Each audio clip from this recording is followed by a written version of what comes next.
Okay, ọmọdé mo kí àgbà mọ́kọ́.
Mo kí gbogbo ọmọ káàárọ̀ oòjíire pé a very good evening, good morning from wherever you've joined. It's just 12:30 a.m. right here in London. And I like to just come out before going to bed and appreciate millions of the Yoruba people that have spoken, that the time has finally today, Kile Yoruba, kó kúrò nínú Nigeria peacefully. I'm going to play our anthem, and then depending on the strength, I know a lot of you might be saying, Obama to jáde lálẹ́. But like I always say, until you understand the job of a media, the media do not sleep. But I'm sure a lot of you say, I do sleep. But one thing tí mo kàn lè sọ ni pé kò kí ń ṣe èmi o, Ọlọ́run ọba ni. A máa play anthem wa. Àkọ́bára wa sọ̀rọ̀ ráńpẹ́ díẹ̀ náà ni ká fi dúpẹ́ fún gbogbo ọmọ Yorùbá ní gbogbo àgbáyé tí gbogbo wa ti jáde, not literally in UK. So let us play the anthem. Lẹ́ẹ̀kan sí, I say good evening. It's 12:34 a.m. in London.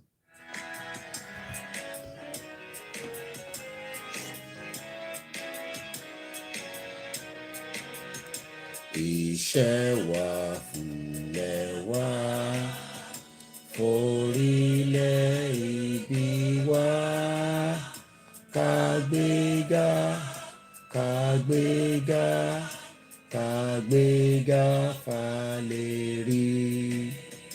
Ìgbàgbọ́ wa ni pé bá ti bẹ̀rù làbọ̀ mọ́. Ká ṣiṣẹ́, ká ṣiṣẹ́, ká ṣiṣẹ́, ká jọlá. Ìṣọ̀kan àtòmìnira ni ẹ jẹ́ ká máa lépa. Tẹ̀síwájú fọ̀pọ̀ ire àtòhun tó dára.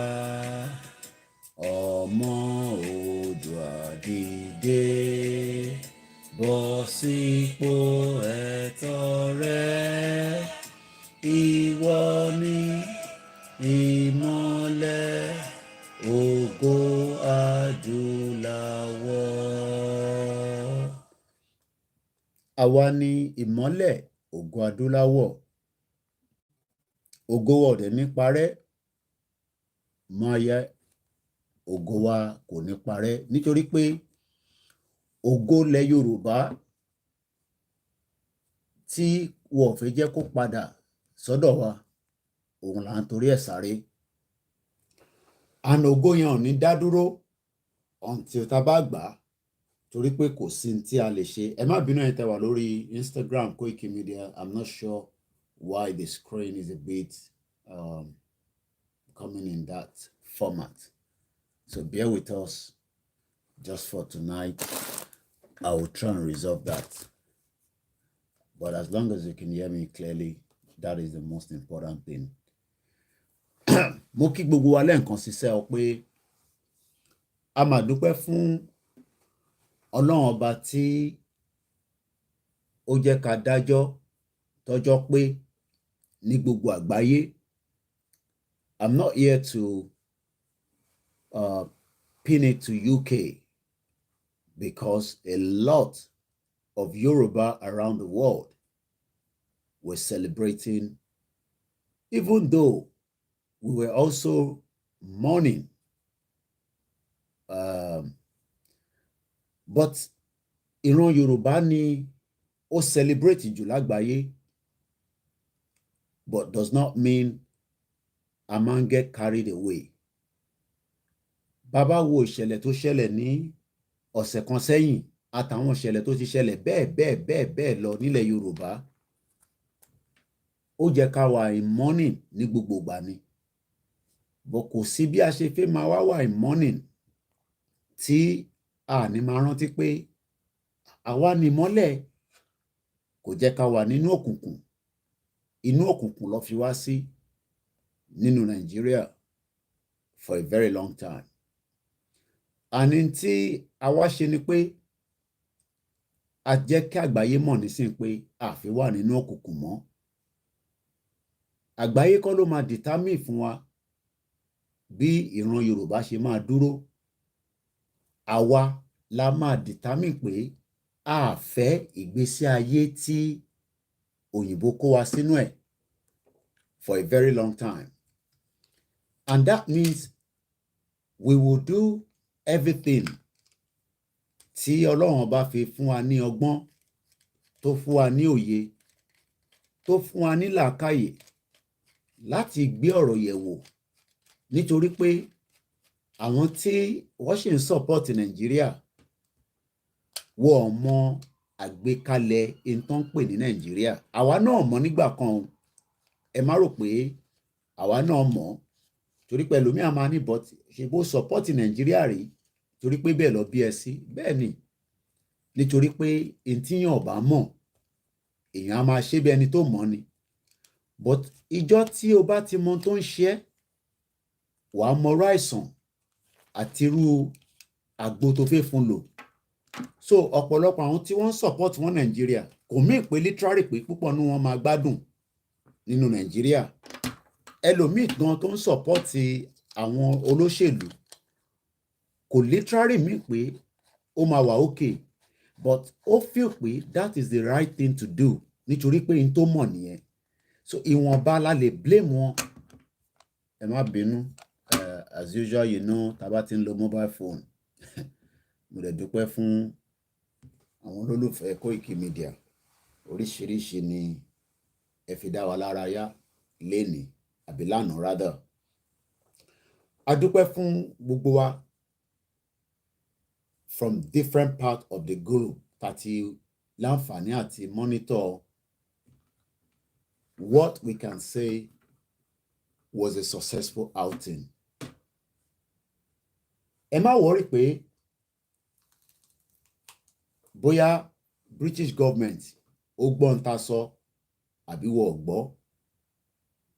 In tí a ṣe ni pé a ti fi ń tán pè ní precedent sílẹ̀. And the precedent means that lẹ́yìn gbogbo ohun tí a ṣe lénìí àti ìmí ìta tó máa láǹfààní àti ṣe before 2023, Britain kò láṣẹ lórí ọmọ Yorùbá mọ́ látànà. Britain tí mò ń gbé ní bíbà wọ́n ní àṣẹ kankan lórí wa mọ́. Àṣẹ kù lọ́wọ́ tàwa nísìn, àtèmi àtẹ̀yin, bí a ṣe fẹ́ gbé ìrìn àjò yẹn síwájú. Ẹni bá sì ń fi lọ́kàn balẹ̀ pé ẹni tó má sì ń feel pé gbogbo ta ṣe lánàá ní June 12 àsíá lásán la lọ ṣe, lọ́pọ̀lọpọ̀ àwọn tí wọ́n gbàgbọ́, a ní problem pẹ̀lú yín, but àwa ti jẹ́ kí òyìnbó tó kó gbogbo wa sínú problem tá à ń wò níwájú wa lọ́tún lósì, àwa ti jẹ́ kó mọ̀ pé àwọn kọ́ ló máa determine ayé tiwa fún àwa, nítorí pé àwa ò determine ayé ti òyìnbó, a determine fún wọn. Bó kí n tó wọnú agbami ọ̀rọ̀ lọ níbi tí agbára bá dé lálẹ́ yìí, màá jẹ́ kí ó yé gbogbo wa pé torí tèmi kọ́ ni ẹ ṣe jáde, torí ara tiyín òun lolúkálukú ṣe wá, torí pé gbogbo wa ni à ń kọ history Yorùbá sílẹ̀. Kò mean pé ẹni tó ń ṣe program nìkan ló ń kọ history Yorùbá sílẹ̀. Ní ọjọ́ tí ó bá pẹ́, nígbà tí gbogbo wa bá lọ síbi tá gbà ń rè, torí we are not gonna be here forever. We are only here for a very limited time. And that means we will all die at some point. Kódà bó bá ṣe oògùn má kú fúnyàn, tásìkò kan bá tó, ó máa fi ayé sílẹ̀. Mo kọ́kọ́ kí gbogbo ẹ̀yin tí ẹ wá láti ọ̀nà tó jìn. Màá máa gbàgbọ́ pé nígbà tá a sí ní ìlú tí ẹ̀rù á máa bàyàn, bóyá bíyàn bá kúrò níbì kan, ó máa délé. Ó ṣeéṣe pé ẹ ti délé, ẹ ti sùn. Bí a ò lálẹ́ máa rí fídíò yìí wò, ẹ̀yin náà máa wò pé kémi náà ti lọ sùn.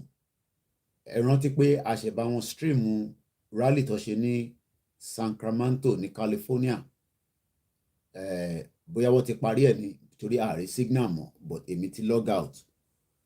Mo ṣe gbé laptop yẹn sẹ́gbẹ̀ẹ́ ni. but ọkàn mi balẹ̀ pé gbogbo ẹni tó rìnrìn àjò wá sí Central London ó ṣeé ṣe pé ẹ ti délé padà. So kò ní sí ìjayà fúnra wa pé Fúlàní ti jí yín gbé, àbí bóyá ẹ wá ń lọ lọ́nà tó lè ṣẹlẹ̀ o, bóyá mọ́tò kọlù yín, màá máa gbàgbọ́ pé wọ́n ti gbé yín lọ sí ilé ìwòsàn. Ẹ dẹ̀ ní láti wá sórí Facebook láti wá béèrè owó tá máa fi tọ́jú yín. Ó ṣeé ṣe pé bóyá nígbà tí ó kù díẹ̀ kẹ́ délé, ẹni àwọn Fúlàní jí yín gbé ni wọ́n ń béèrè ransom. Gbogbo yẹn ò ní ṣẹlẹ̀ fún gbogbo àwọn tó wá sí Central London. Ẹ jẹ́ àkọ́kọ́ lọ sílé ká lọ kí àwọn ọmọ wa tó jáde lénìí àbí lánàá rather. Tí bá ń sọ fún yín pé Ìgbòho nìkọ́kọ́ ni ó fẹ́ Yorùbá nation, bàbá Akíntóyè nìkọ́kọ́ ló fẹ́ Yorùbá nation, bàbá Adéníran nìkọ́kọ́ ló fẹ́ Yorùbá nation. Kò kí ń ṣe gbogbo àwọn tí ẹ mọ̀ sí Yorùbá self-determination nìkan ló fẹ́ Yorùbá nation. Gbogbo ọmọ Yorùbá tó wà ní jákèjádò ilẹ̀ Yorùbá láti Kwara State títí dé Kogi State, Ondo State, Ọ̀ṣun State, Èkìtì State, Ogun State àti Lagos, gbogbo wọn pátápátá àwọn ni wọ́n fẹ́ òmìnira Yorùbá. So ó ti jẹ́ ká mọ̀ pé kò ń ṣe Kóìkí nìkan ló náà ń fẹ́ Yorùbá nation. Tí bá ń sọ fún yín pé àwọn tó wà nílé wọ́n ti ṣetán, wọ́n ti rẹ́dì, wọ́n ń dúró kí gbogbo ohun tó bá kù kí wọ́n bá wa ṣe, àtàwa àtàwọn kò sí ìyàtọ̀ láàrin wa. Má rò pé torí pé ìwọ ń bẹ nílùú òyìnbó o ní àǹfààní sí dọ́là àbí Kuwait money àbí Saudi Arabia money àbí German money àbí Spain àbí Turkey àbí owó ìlú yìí. Ọ̀pọ̀lọpọ̀ àtẹ̀ máa rò pé owó Britain ló lágbára jù. O tí ì dé oko bàbá ẹlòmíì ló ṣe ń sọ bẹ́ẹ̀ ni. Tó bá dé Kuwait wàá mọ̀ pé owó tó wà níbẹ̀ ó strong ju ti UK lọ. So àwọn tó wà nílé ó ṣeéṣe lẹ́ẹ̀kọ̀ọ̀kan kó máa wá sínú inbox wa, ẹ jọ̀ọ́ ràn mí lọ́wọ́, ẹ ṣàánú mi, ebi ń pa mí, ìyà ń jẹ mí. Àmọ́ kò wọ́n àwọn náà bẹ́ẹ̀, èyí tó dé ló ní kó wá mọ̀ òun. Ìyẹn ni ẹ ṣe rí àwọn tó jáde ní Abẹ́òkúta. A máa fowó ránṣẹ́ síyàn kankan. Ẹni tó bá dẹ̀ sọ pé èèyàn kan fowó ránṣẹ́ sí wọn ló ṣe jáde ní pípọ̀ bẹ́ẹ̀ yẹn, bóyá kẹ́ni yẹn kó jáde kó ṣe fídíò ká lè mọ̀ pé wọ́n gbówó fún wọn ní ló ṣe jáde. Gbogbo àwọn tí ẹ rí tó jáde yẹn, they are ready láti kú sínú ibi tá a wà yìí pé kílẹ̀ Yorùbá kó jáde. Àǹtí bá sọ pé ká kú síbẹ̀, kò ń ṣe kúkú tẹ̀yìn lérò yẹn. Mò ń sọ pé bẹ́ẹ̀ mi ṣe wà determine, bẹ́ẹ̀ ń ṣe wà determine, bẹ́ẹ̀ làwọn náà wà determine. Ó kọ̀ kù díẹ̀ ni tásìkò bá tó, ẹ̀yin àgbàlagbà lẹ sọ pé bí a bá máa lọ sí ilé ìgbọ̀nsẹ̀, kinní kan àṣẹ kinní kan, ó ti yé yín ká má fi gbogbo ẹnu sọ̀rọ̀. So àwọn tí ẹ rí tán jáde yẹn o, they are angry, they are bitter, and they will do the undo if even we do not declare Yoruba nation. Tí a bá declare Yoruba nation, kó má jẹ́ pé irú àwa àti àwọn tó gbétò Yoruba nation dání, àwọn ló máa ṣe kíni, àwọn ló máa attack. But èmi mọ̀ pé kò ní dé stage yẹn kí wọ́n tó gbétò Yoruba nation kalẹ̀ pátápátá. So ẹ̀yin tẹ́ wà nílé, àwọn kan ní kí n lọ rest. Ẹ̀rín á máa pa mí. Mo sọ fún yín pé àsìkò oorun kọ́ la wà yìí. Èmi láǹfààní àti rest, ìyá àwọn tó wà nílé lè rest. Lótìtọ́ lódodo, I'm in my own freelance. Mo ò jí jáde lọ síbi iṣẹ́ láàárọ̀ ọ̀la. Iṣẹ́ tí mo gbà náà ni mo gbé dání. And I've been resting since I got back home. Mo ti jẹun, mo ti mu. Àmọ́ àwọn èèyàn wa tó wà nílé, àwọn náà kúrò ní rálì. Ẹlòmíì délé, gàrí ló mu. Kò jẹun tó hùn. Àsáró lọ́sẹ̀ ilẹ̀ kalẹ̀ fún mi nígbà tí màá fi dé. Tí mo gbádùn tí mo jẹ. Kódà mo mu drink lé lórí ni. Ó yẹ kí n mú mi nì. But nítorí pé mo rí drink tó wà nílé, òun ni mo ṣe mu drink. Àwọn kan náà lọ bẹ́ẹ̀ nílùú Abẹ́òkúta. Wọ́n padà sílé. Ìyàwó wọn ò lè ṣe ọbẹ̀ sílẹ̀ fún wọn tán máa fi jẹ ọkà. Kódà ẹlòmíì á fi gàrí tó ní á tún fi sílẹ̀ fáwọn ọmọ ẹ̀ kó lè mú láàárọ̀ ọ̀la.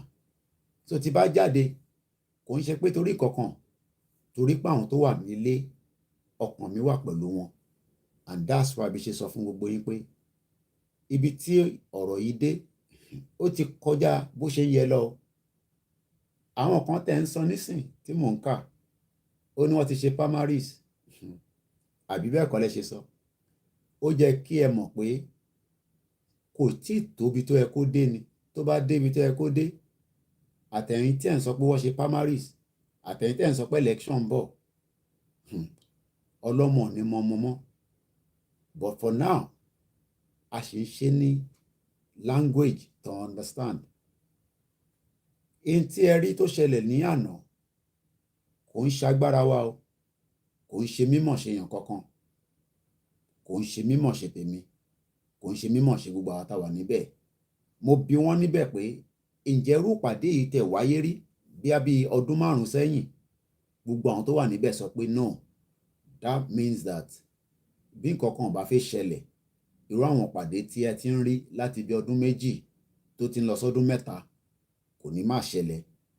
So that shows that àwọn ọmọ Yorùbá a ti ṣetán. We are prepared and we are determined to make that journey into the Yoruba nation. Ìjọba Nàìjíríà ò dá wa dúró o. Nítorí pé ìjọba Nàìjíríà àwọn kọ́ ló kó wa papọ̀.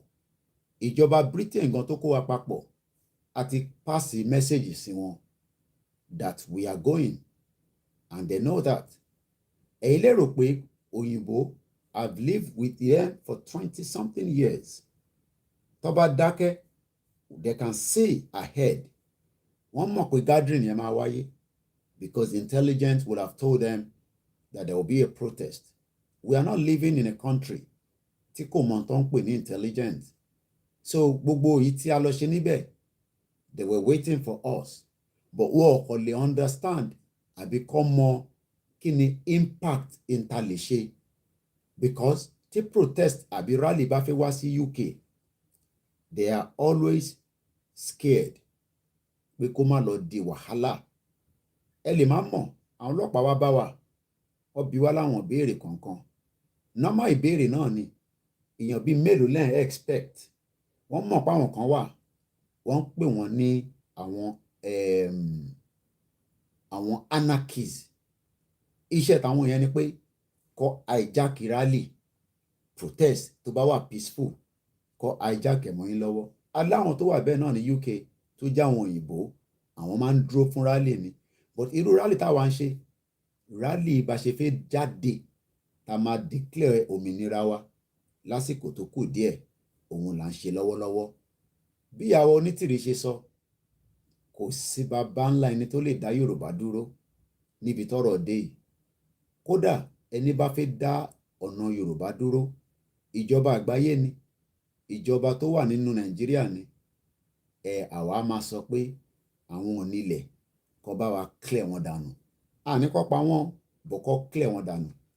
Ọ̀pọ̀lọpọ̀ ọmọ Yorùbá tó wà nílé ẹ̀ ń fọkàn sí pé kò sí ní ta lè ṣe. Ẹ̀ ń fọkàn sí pé kò sí ní tó lè ṣẹlẹ̀. Ẹ̀yin ń wo Nàìjíríà gẹ́gẹ́ bí ìlú kan tó ní agbára tó lè crush gbogbo ọmọ Yorùbá. Màá tún máa bi yín lálẹ́ yìí pé ǹjẹ́ Nigerian government ó lè pa gbogbo ọmọ Yorùbá lẹ́ẹ̀kan náà nítorí pé kí Yorùbá má bàa lọ? Ẹ̀yin náà gbé yẹ̀wò. Màá tún bi yín lẹ́ẹ̀kan sí, ǹjẹ́ Nigerian government tí wàhálà bá dé ǹjẹ́ wọ́n lè wipe gbogbo wa out? ẹ mọ̀ tán pè bẹ́ẹ̀, wàá kọ̀ pa gbogbo ẹni tó wà ní Kwara State, wàá pa gbogbo ẹni tó wà ní Kogi State, wàá pa gbogbo ẹni tó wà l'Ondo State, wàá pa gbogbo ẹni tó wà l'Èkìtì, wàá pa gbogbo ẹni tó wà l'Ọ̀ṣun, wàá pa gbogbo ẹni tó wà ní gbogbo different places, wàá pa gbogbo ẹni tó wà ní Ògùn àti Lagos. ẹ gbé yẹ̀wò náà, ẹ jẹ́ ká jọ gbé ọ̀rọ̀ yẹn yẹ̀wò. ǹjọ́ possible bẹ́ẹ̀? lóòtítọ́ lódodo tó bá gbé ìjà wá, à á defend ara wa, ìta máa fi defend ara wa. ẹ̀yin ẹ má worry nípa yẹn, ẹ jẹ́ ká fìyẹn sílẹ̀ for our own thinking. ẹ má béèrè pé ìjà ti ní nǹkan ìjà, àkúkú sọ pé a fẹ́ jà tẹ́lẹ̀, àmọ́ ń tà ń sọ ni pé a máa defend ilẹ̀ tí àwọn bàbá ńlá wa tó gbélé wa lọ́wọ́. so ẹ̀yin tẹ́ wà nílé ẹ̀ ń bẹ̀rù, èmi á máa sọ fún yín pé ibi tọ́rọ̀ dé nísìn kò ń ṣe ẹ̀rù mọ́. ibi tọ́rọ̀ dé ni pé nílẹ̀ Yorùbá, òmìnira Yorùbá has come to stay. ẹ má wọ́rì nípa gbogbo tó ń lọ, activities tó ń lọ nínú Nàìjíríà. bẹ́ẹ̀ ló ṣe lọ náà ní Soviet Union ní 1991, but nígbà tó máa fi di December 26, ìlú kan tó ń pè ní Soviet Union, military might wọn ó wà 20 times more than Nigeria. military might wọn ó wà powerful ju Nigeria lọ. àmọ́ nǹkan kan ṣẹlẹ̀ níbẹ̀ tí àwọn kan rí, àwọn kan ò dẹ̀ rí, and that was the breakup of the Soviet Union. ọ̀pọ̀lọpọ̀ a máa sọ pé but ìgbà tí yẹn ṣẹlẹ̀ ìdí kan àbí ìdí kejì, kódà bàbá playback sẹ́yìn 1991 títí di wákàtí, I think we are more than prepared than what àwọn tó jọ mọ̀ ìlú ìgbà yẹn. àwọn ọmọ ìlú yẹn náà lẹ́ ń rí, ẹ máa ń bá pàdé bí ara àwa tá à ń travel, wàá máa rí passport tó gbé dání, wàá máa béèrè pé ayé wo ni wọ́n wá tí irú passport tọ̀dọ̀ tiẹ̀ tí kò ní respect. ó tí travel ni, tó bá travel, tó bá dé port of entry, wàá rí pé àwọn kan wọ́n á ní kó gba báyìí, wàá máa béèrè lọ bí a ò tí travel rí, wàá béèrè lọ́wọ́ ẹ pé irú pálí wo ló wà lọ́wọ́ ẹ. tó bá dárúkọ pálí yẹn, wọn á nọ̀nà tó máa gbà lélẹ̀. àwa náà orí méjì kan ni àwọn yẹn ní, orí kan làwọn náà ní, but lára àwọn ìlú àtàwọn ọmọ ìlú yẹn tẹ̀yìn rí yẹn tá à ń sọ fún yín, láwọn ìlú kélébé, láwọn ìlú tí wọ́n tó 100,000, láwọn ìlú tí wọ́n tó 1 million, wọ́n wà lágbàáyé. ẹ̀yin wá ṣe ń sọ pé ìmìnira Yorùbá ò tí ì dé nítorí pé ẹ̀ ń wo the bigger picture Nàìjíríà, ẹ̀ ń wo pé wọ́n ní military tó lè fi pa gbogbo wa. màá tún bí yín lẹ́ẹ̀kan sí, can Nigerian government wipe and kill all the Yorubas living in all the Yoruba land? I'm not sure that is going to be possible. So the fear tó wà lára yín, ẹ gbé sẹ́gbẹ̀, ẹ gbé dànù, ẹ dànù sínú igbó, ẹ flush ẹ sínú toilet, ẹ jù sínú ṣáláńgá.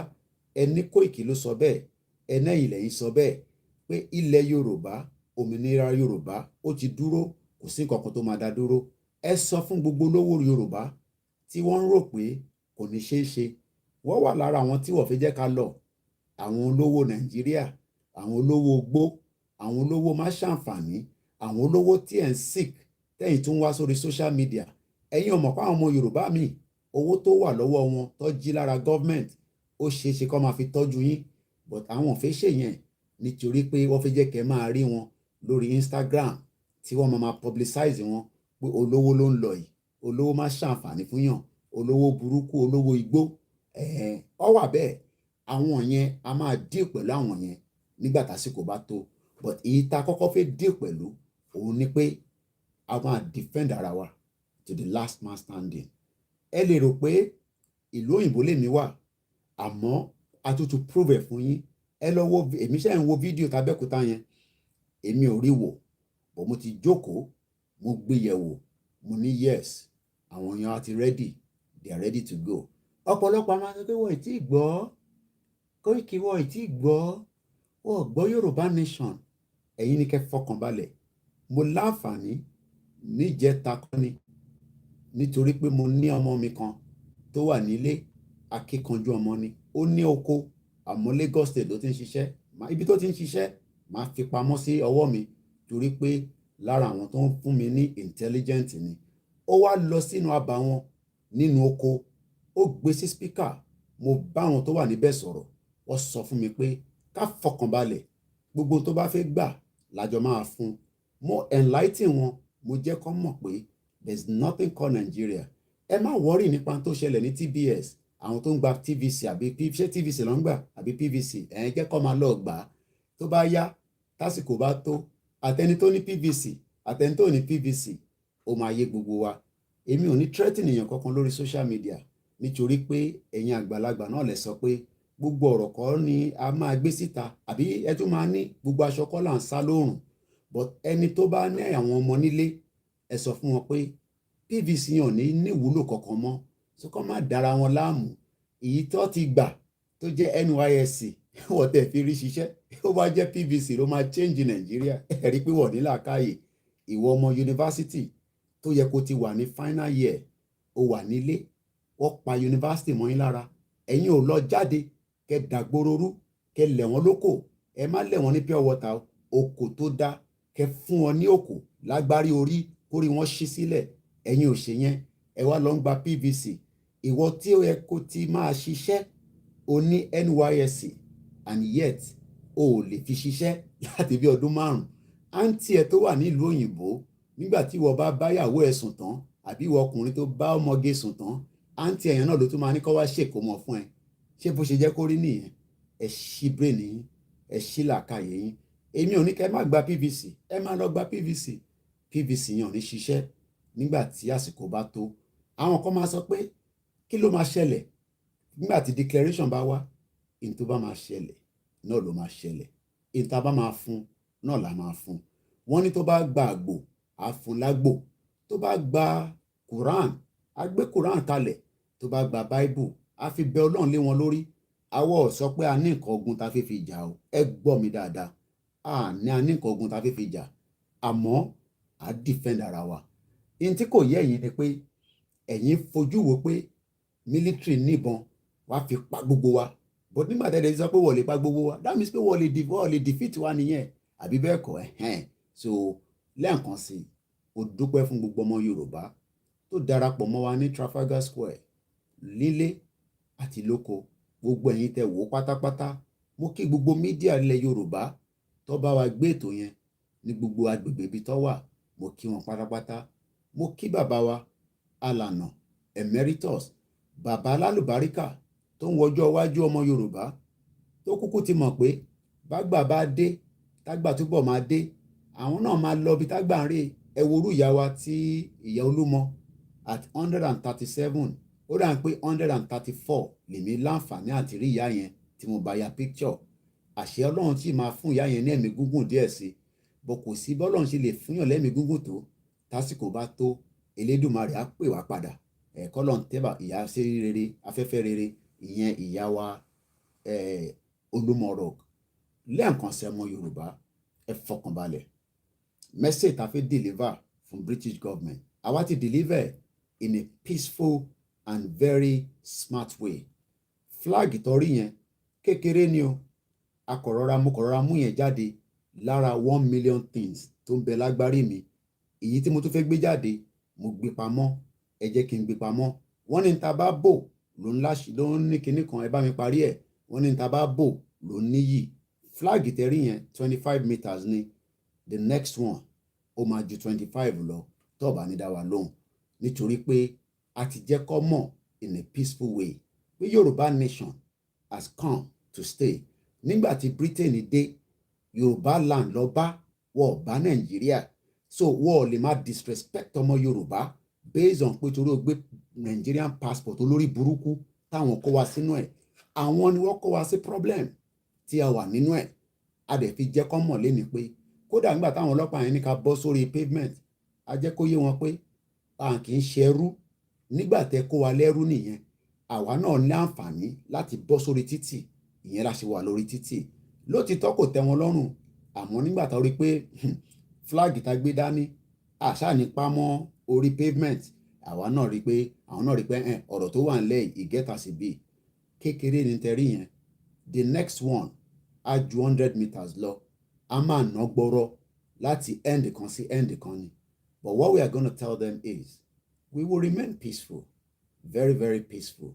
But at the back of this, my head, there are 1 million things running on it on a daily basis that I might not share with anybody, apart from Chief Sunday Adeyemo Igboho.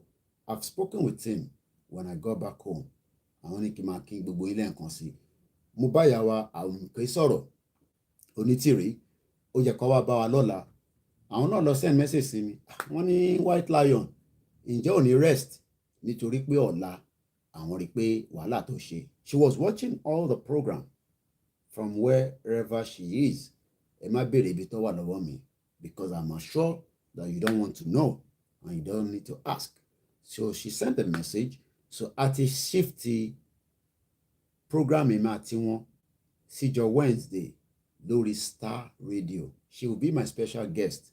Yorùbá la máa sọ, bí a tó bá sọ òyìnbó láàrin méjì ẹ máa pàdé wa lórí Star Radio pẹ̀lú ìyá wa MK Abiola láago 6. Ẹni tí máa sọ fún gbogbo wa ni pé ẹ fọkàn yín balẹ̀. A ní láti bẹ̀rù níbi tọ́rọ̀ dé yìí. Ẹ mú fíà yẹn, ẹ yọ kúrò nígbà yà yín nísìn. Ẹ dọ́ǹpẹ̀ síbì kan tí ẹ ní padà lọ wò. Mo sọ fún wa pé àwa kọ́ la nìjà yìí o, àwa kọ́ la ní o. Àmọ́ ṣẹ́ pélé Yorùbá ti dúró confam nìyẹn. Sórí ìwọ tó ń ṣe iyèméjì, I don't blame you. O lè ní ẹlẹ́nu já wáyà, o lè pè wá lórúkọ oríṣiríṣi, kò tó bá wọn ni kò sọ. But sórí ìtẹ̀rí lẹ́nìí pẹ̀lú flag yẹn, message ni mo deliver message tí mo fẹ́ deliver from British government, and that message is clear in that 25-meter flag. Kékeré ní ìtọ́rí yẹn. The next message will be delivered very soon. I'm working on that. I told you there are 1 million things. 2 years ago ni mo sọ 1 million things ó ń bẹ lágbárí mi tá máa ṣe. Èmi ò tẹ́ mọ̀ pé ìyá Onítìrí máa dìde. Ìgbà tèmi bẹ̀rẹ̀ Yorùbá Nation, mo mọ̀ pé bàbá wa Ìgbòho máa dìde. Ẹlòmíì máa tún dìde tó máa gbóná ju èmi lọ, tó tún máa add mọ́ àwọn tó ti wà nílẹ̀. Ẹ máa fàdúrà ràn wá lọ́wọ́. Ẹ̀yin fi tó kù sílẹ̀, ẹ jẹ́ k'Ọlọ́run máa jàjà ẹ̀. Èmi kọ́ ni mò ń jà o, kò ń ṣe Koiki o, gbogbo ẹni tẹ́ rí wa Koiki kò ṣe mi o. Elédùmarè, èmi náà lè wà láàrin àwọn PDP àbí APC kí n má mọ̀ pé ọ̀nà la wà. Maybe nítorí pé Ọlọ́run ní àsìkò tó ń fẹ́ lu èmi fún ìran Yorùbá, because I always told you I have access to this government. As far back as 2014, I have great access to Abuja and Aso Rock. Wọ́n mọ̀ mí dáadáa, kò ń ṣe pé mo fi ń dẹnu. K'Ọlọ́run fọ̀run kẹ́ Ọ̀túnba Dàpọ̀ Williams. Ẹ̀yin tẹ́ bá mọ ẹni tí mò ń dárúkọ yẹn, number 1 gbòógì tí Buhari bá máa wá sí ìlú yìí, he will be giving that information ahead of time. Bẹ́ẹ̀ma tí wọ́n ṣe wà lélẹ̀. He loved me that I traveled from here to Akoko in Ondo State because of him. Àwọn ló jẹ́ kí n mọ Akoko, but he's dead now. If I wanted to be part of that government and make money, and I'm not talking about your money, màá ti ra ilé, màá ti kó àwọn ọmọ mi sínú ilé. Bẹ́ẹ̀ ṣe ń ṣe Yorùbá Nation, èmi náà kọ́ máa wò yín ni. Yorùbá Nation o, níbi táwa ti ń jẹ yìí, àwọn tó ń jẹ níbẹ̀, ẹ sọ fún wọn pé last lap wọn ló ń jẹ yẹn. Like I said, Yorùbá Nation has finally arrived. We will come out full. We will tell the world that we, the Yorubas, was a kingdom before the Berlin 1889. Ẹlòmíì ò tẹ́ mọ̀ pé ìlú Berlin tí wọ́n lè gba visa lọ nísìn, ibẹ̀ ni wọ́n ti pín Áfíríkà, wọ́n jà mọ́ra wọn lọ́wọ́, olúkálùkù gba tiẹ̀. But yet, some of you calling yourself one Nigeria, go and apply for German visa, you idiots, foolish people, illiterate people. You are dancing. Mo rí Tóyìn Abraham ní TBS, Onjudi, àbí bẹ́ẹ̀ kọ́, Tóyìn Abraham. You think you will become like Tóyìn Abraham? Pray from now till thy kingdom come. You can never be like her. Àwọn cruise ni, they are all cruisers, and that's what a lot of you don't know. She has access to travel around the world. But you watching me right now, go tomorrow, prepare all your fake documents because you don't have money in your account. You know that already. You don't have the money in your account to make sure that you can apply for visa. I live here. I might not get visa to all countries, but for the fact that I live in this country, I will still be given the preference to at least Nigerian man, you are not living in UK. Okay, which country you want to go? America. Okay, America. How many days are you going for? 10 days. Wow, the chances of going to live in America, yes, some people do, often saloni. But wow, ẹni tó ti fún níwèé nílùú yìí, ṣé kitchen porter ló ń ṣe nílùú yìí? Okay, now, what job are you doing? I'm a journalist. Journalist ìrẹ́ ò ló ń ṣe. The person máa ń wà níyàn, you idiot. You don't know that that's the way they, àwọn òyìnbó lórí burúkú yìí, that's the way they assess everybody, right? I'm talking about those of us that are living here. They assess us as gorillas, and that's why they can call us Ayomikun as a chimpanzee. Mo dúpẹ́ lọ́wọ́ ẹ̀yin tí ẹ take it up, and I can confirm that I'll be going there. It's a very busy week for me, but my push by weekend, I'm going to go back and check whether the names have been removed. But what I can tell you is, after I visited that place, Eyomo Yoruba, that has the writing, Emi Omo letter ko. Sometimes go man correct me, tiba post nǹkan kan, àwọn back end me. I know English, especially my mom. Anytime I post something, she will always go back and say, "Lo edit, lo yo i kúrò nínú ẹ̀." Kò ń ṣe gbogbo nǹkan lolúwẹ̀ mọ̀. But ní ká sọ̀rọ̀, èmi mọ̀ yẹn. But pé ká kọ sílẹ̀, nobody is perfect. But like I always say, we have people that were intelligent, that took the pen, they wrote letters, and I can confirm now, those names that were given the Yoruba names will now be removed. If they have not been removed, I'll be going there on Saturday. Tí bá sọ pé Saturday, èmi kàn fún wọn ní Saturday ahead ni. Anything I say here is being monitored as well. They are watching from here and in Nigeria. But I will visit the location. I have the right to be there. I mean, big the last time I went with my tripod, I'll just go there as a visitor myself. I will go and see whether the names known as Yorubas given to chimpanzee has been removed. It's the job of some of you that took that letter and wrote them. Moki Yami, we can spot you. Now I can pin the face to some people on the broadcast. Iyami Eninolobo, she was at the event yesterday, and I say thank you so much. Gbogbo Yawa from Scotland. Some would probably not even want me to say what they've given me. It's voluntary. They are happy. They are happy for the work that I'm doing. But I don't have to say, I collected this, I was given this. It's of no use. But I'm sure you know, with an event like that, maybe some of you probably picked it through the broadcast. Timon Zakwe, thank you, thank you. Yes, thank you means for whatever gift I was given. And I appreciate everyone. I raise my heart for all our mothers, our fathers, our uncles, our brothers. We all came out for one thing, to save our generation and the next generation. And you can see all the children that were at that event. That tells you that if we do nothing now, we have all failed them. But we have done something. We have done a lot. 5 million Yoruba people have said they are coming out of Nigeria. Am I worried about Motoku? If we are 5 million, we will run the operation as we know. Some might say, what about your governors? The governor do not speak for me.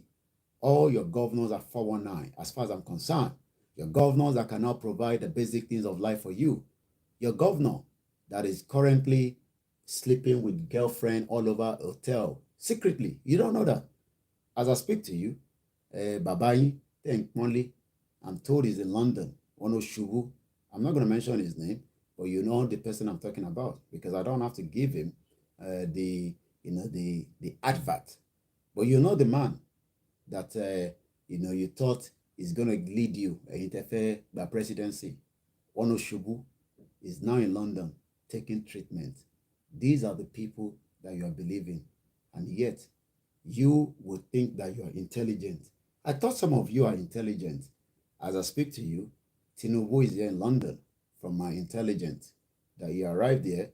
I've given you his name. You think I'm scared to mention his name? No, I'm not scared to mention his name. He's here in London for medical treatment as usual. Anyway, that's on the side. One thing is, Mukimbe Babami Sulaiman, I just spot your face on the camera. Ẹ̀yin tí ń bá rí láti dárúkọ, gbogbo yín náà ni mo máa nífẹ̀ẹ́, bẹ́ẹ̀ náà ṣe nífẹ̀ẹ́ Koiki, ìfẹ́ yẹn pọ̀ jù. Kódà àwọn family mi tó ń wo program yẹn, tí bá ní family mi, I'm talking about, the family. You're all my family, but there will always be one family. They were happy. Orí wọn wú, wọ́n mọ̀ pé yes, ó yẹ kí n máa sùn ní, but bí àsáró tí mo jẹ ó sì heavy lára mi, and I wouldn't go to bed. You know that I will still come out and appreciate and say big thank you to every single one of us that made it, and those that wanted to come, but for one reason or the other, for challenges known to them, or for emergency that they could not expect, they could not make it down to the venue of the rally. We love you. We appreciate you. We look forward to the real celebration of the Yoruba nation that is just coming closer. Some of you might say it's not going to happen. I leave that to your mind to continue to think it's not going to happen. But for some of us, we know it has already happened. Queen Elizabeth II, may the God of the creation continue to be with her. She's 96. Kolon fun lemi gugun to witness Yoruba nation. But one thing is, Queen Elizabeth II cannot stop what has happened. If she make any other attempt to stop it, I will leave the rest of my sentence for you to guess.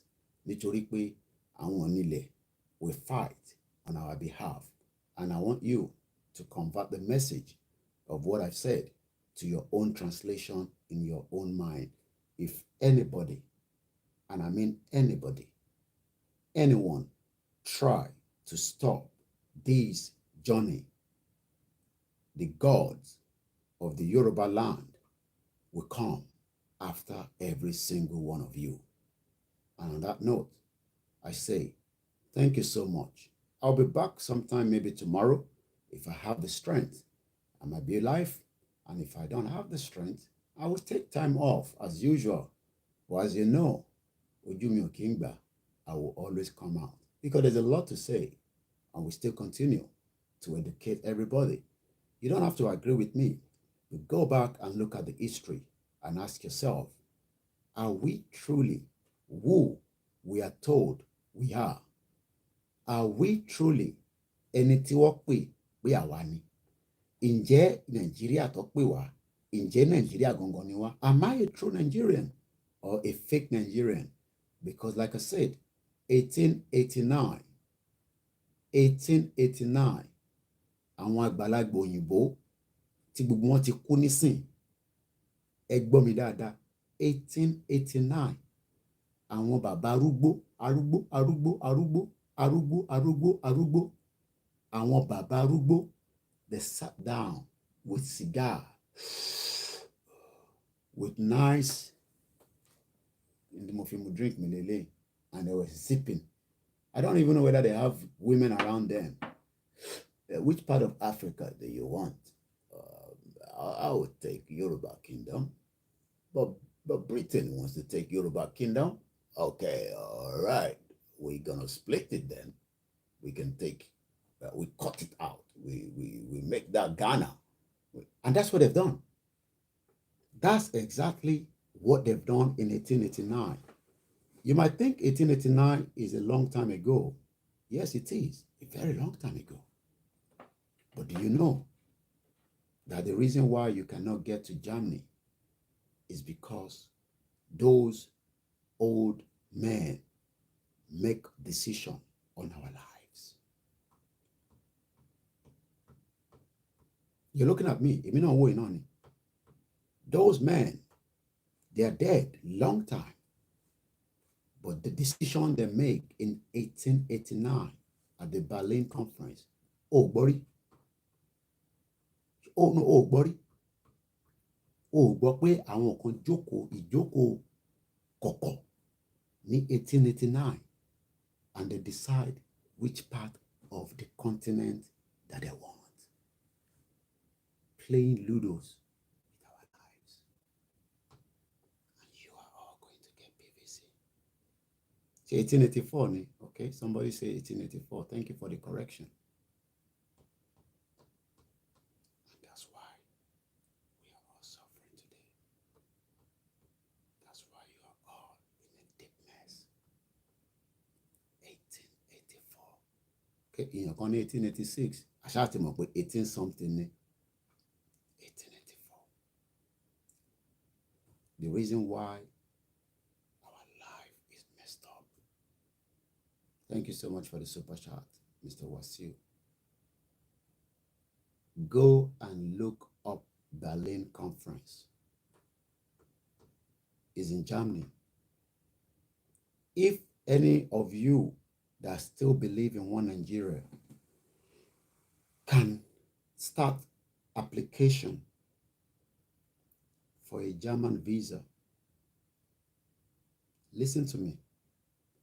You will give me evidence that your bank account, you are the one that owns the money inside. I need to be able to prove it. And there's a way I'm going to prove it. I'm not going to tell you that. But if truly you say you are a Nigerian, thank you so much for the super chat, boy with Arab strap. If truly you are saying that you are a Nigerian, I give you 1 month from tomorrow to start the process of a German visa. If you get that visa without any problem, I give you £1,000. I will raise the money with my friends and those, my followers. But I will prove to you that you will not get that visa. But the decision that was made on you was in that same country. And I say, think about that. Onayola Masun.